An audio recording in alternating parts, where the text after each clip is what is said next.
पिछले एपिसोड में हम लोगों ने भारतीय इतिहास के आधुनिक कालखंड के कुछ क्वेश्चनों को डिस्कस किया था जो पिछले वर्षों में यूपीएससी में पूछे गए थे।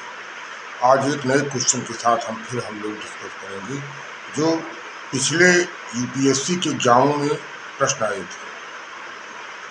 क्वेश्चन आया था 1809 की अमृतसर की संधि अपने आप में एक बहुत महत्वपूर्ण संधि थी जो तात्कालिक संभावित परिणामों को देखते हुए की गई थी।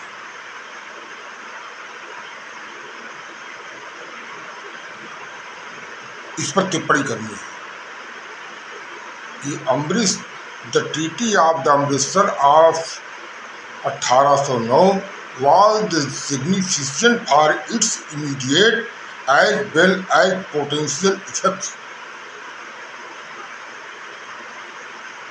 यह संधि ब्रिटिश गवर्नमेंट और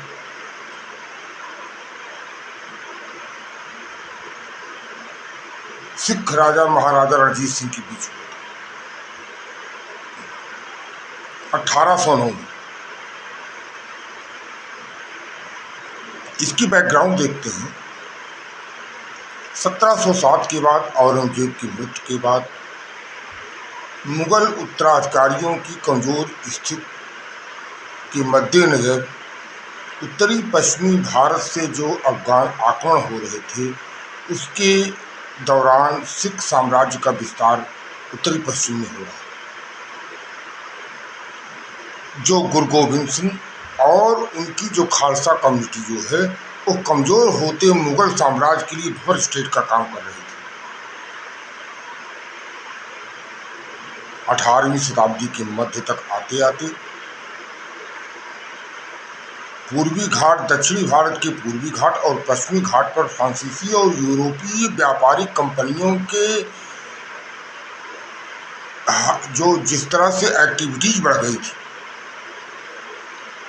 और इधर 18वीं शताब्दी के उत्तरार्ध में यूरोप में फ्रांसीसी क्रांति और इंडस वैली में आसपास लगातार सिख साम्राज्य का विस्तार हो रहा और इस तरह से पूरे अफगानिस्तान से लेकर जितने उत्तरी पश्चिमी सब कॉन्टिनेंट है इंडिया के कुल 40 एक डायनेस्टी एक तरह से थी। उसमें 12 मिसल्स के रूप में सिखों के प्रभाव में थे।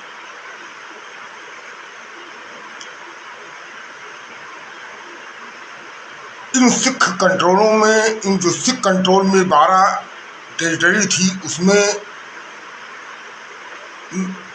मुख्य रूप से 5 मिसल्स काम कर रहे थे। पहला सुकर चकिया, दूसरा कन्यास, तीसरा नक्कास, 14 आहलूवालिया और 5वां बांगी सिख। अब आते हैं राजा रणजीत सिंह। राजा रणजीत सिंह सुकर चकिया मिसल से संबंधित थे।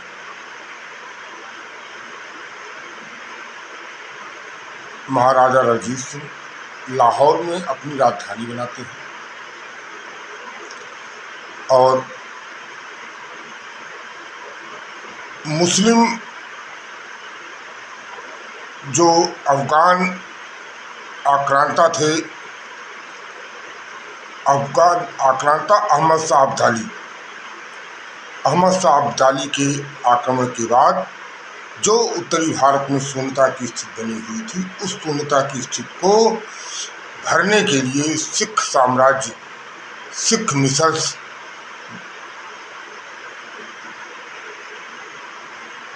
ने पुरजोर अपना प्रयास किया। 1897 में रणजीत सिंह 17 साल की एज में अफगान शासक शाहजमान को हराकर पंजाब अपने राज्य में लाने का प्रयास किया और 1798 में अमृतसर की युद्ध में शाहजमान को परास्त कर देते हैं। 1801 में महाराजा रणजीत सिंह पंजाब के महाराजा अपने आप को घोषित करते हैं और सरकार खालसा की स्थापना करते हैं और धीरे धीरे अपने साम्राज्य का विस्तार दक्षिण और उत्तर पश्चिम दोनों तरफ करते हैं। दक्षिण पश्चिम उत्तर पश्चिम के विस्तार में उनका मुकाबला अफगानों से होता है और दक्षिण पूर्व के विस्तार में दक्षिण पूर्व के विस्तार में उनका आमना सामना अंग्रेज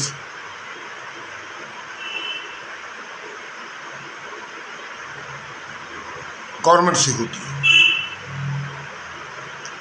रणजीत सिंह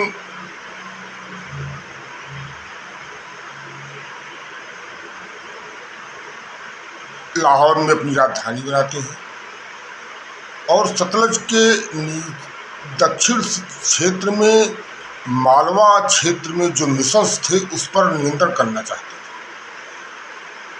उधर जो मालवा क्षेत्र के जो सिख मिशंस थे वो अंग्रेजों से मदद मांगते हैं रणजीत सिंह के खिलाफ और एक तरह से ब्रिटिश संरक्षण में चले जाते हैं। इसी दौरान नेपोलियन बोनापार्ट के भारत पर आक्रमण के खतरे मंडराने लगते हैं। अंग्रेजों ने सिखों को एक बफर स्टेट के रूप में प्रयोग करना चाहा और फ्रांसीसी प्रभाव से अपने आप को बचाने के लिए 1809 में अमृतसर की संधि करते हैं। अमृतसर की संधि के द्वारा मालवा के सिखों को प्रोटेक्ट करते हैं और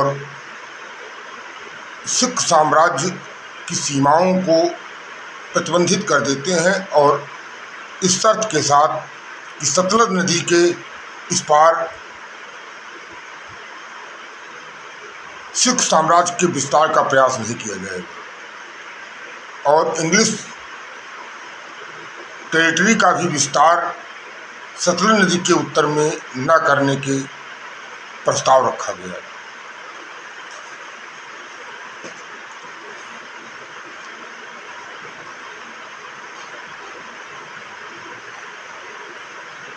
इधर राजा रणजीत सिंह मिंटो चेम्सफोर्ड के प्रस्ताव को टॉप टू टेबल प्रस्ताव को स्वीकार कर लेते हैं और इन परिस्थितियों से निपटने के लिए मिंटो चेम्सफोर्ड और राजा रणजीत सिंह में कई दिनों तक बातचीत चलती रही। इस दौरान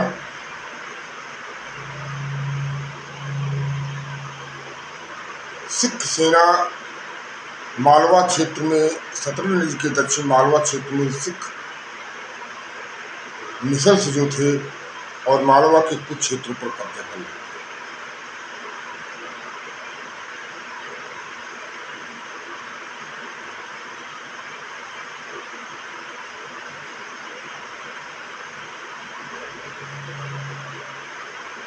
इसी दौरान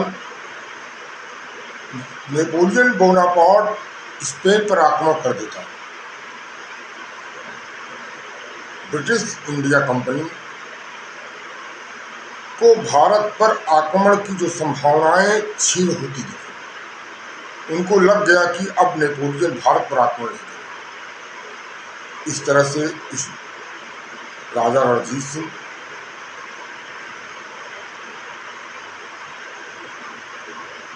उनके लिए उतने फायदेमंद नहीं रह गए और इन सब परिस्थितियों के बीच में अमृतसर की संधि कर दी। अमृतसर की संधि की महत्वपूर्ण शर्तें थी कि जो भी सिख मिशंस हैं वो ब्रिटिश संरक्षण में रहेंगे और तीसरा कोई भी उनको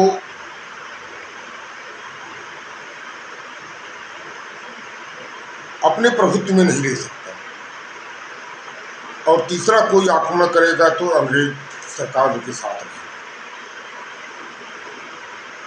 मिसल्स को मालवा की मिसल्स को व्यापार में अंग्रेज सारी सुविधाएं देंगे।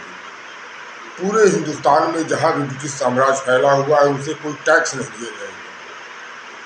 जब भी इंग्लिश सेना उनके रास्ते से गुजरेगी तो सारे खर्च और सेना का खर्च और जो भी इंग्लिश गवर्नमेंट उनसे मांग करेगी, अन्य खाद्यान्न और किसी भी चीज़ की डिमांड होगी, उसको सिख मिसल्स जो मालवा के हैं उनको पूरा करना चाहिए।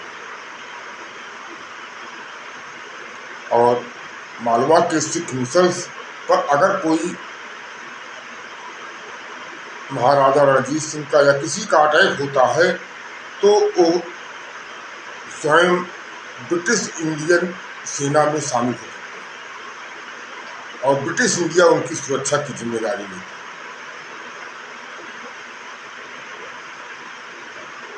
और सतलज नदी के दक्षिण में जो भी महाराणा रणजीत सिंह के क्षेत्र हैं उनका कब्जा बना रहेगा, लेकिन उनके साम्राज्य की सीमाएं सतलज नदी तक ही सीमित मानी जाएंगी। इस तरह से सतलज नदी की सीमाओं के बंदिश हो जाने पर राजा रणजीत सिंह की जो परिस्थितियों की मांग के हिसाब से जो चिंगसोब ने संधि किया, उनके लिए उत्तर पश्चिम में विस्तार की अनंत संभावनाएं महाराजा रणजीत सिंह के लिए यह संधि जो है बहुत ही साम्राज्य विस्तार करने में मदद की।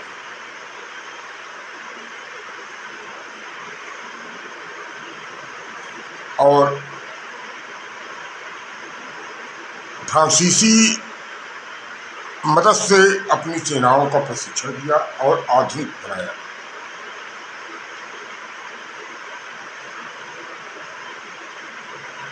यद्यपि ब्रिटिश इंडिया कंपनी का प्रयास था कि सिख को फ्रांसीसी प्रभाव से दूर रखा जाए।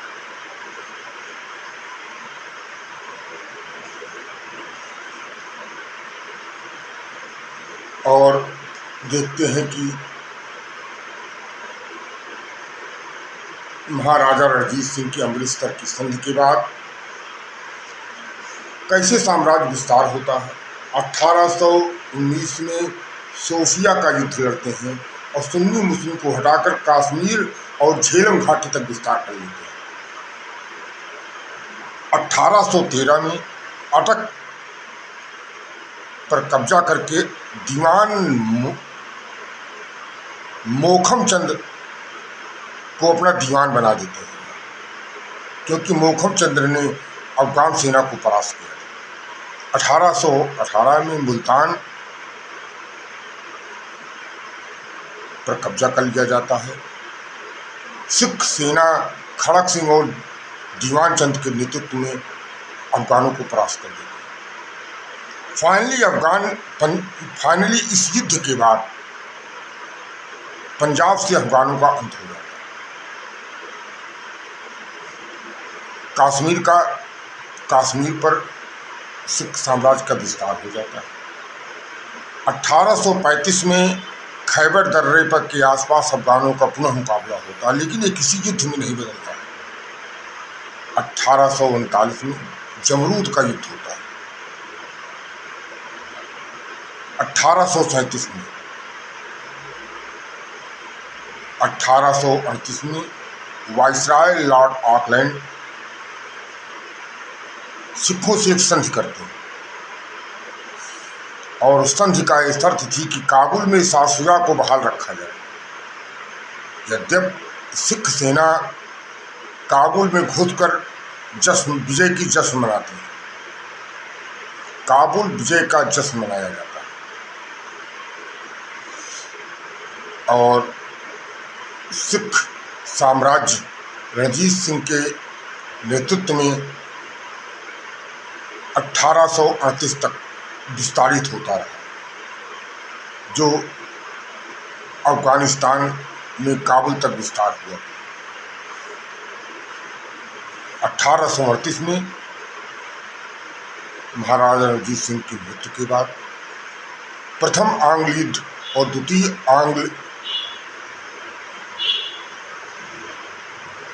सिख युद्ध में सिख साम्राज्य का विलय ब्रिटिश इंडिया में।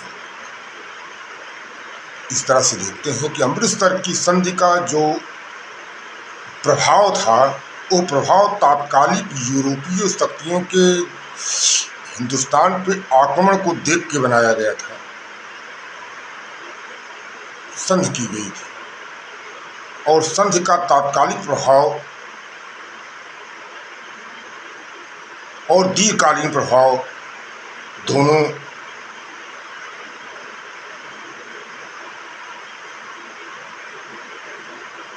का सिख साम्राज्य और ब्रिटिश इंडिया दोनों पर पड़ा। लेकिन रणजीत सिंह के बाद कोई योग्य उत्तराधिकारी न होने के कारण सिख साम्राज्य का धीरे धीरे पतन हो गया और ब्रिटिश इंडिया कंपनी, ब्रिटिश सरकार भारत के उपमहाद्वीप के उत्तरी पश्चिमी प्रांतों से होने वाले आक्रमण से एकदम सुरक्षित रही, लगभग 50 साल सुरक्षित रहे। और इंग्लिश ईस्ट इंडिया कंपनी के पास पर्याप्त अवसर थे, जिसकी शक्ति का प्रयोग दक्षिण भारत में अपने साम्राज्य विस्तार में लगाया। इस तरह से अमृतसर की 1809 की संधि अपने आप में एक महत्वपूर्ण और तात्कालिक संभावनाओं को देखते हुए अपने आप में एक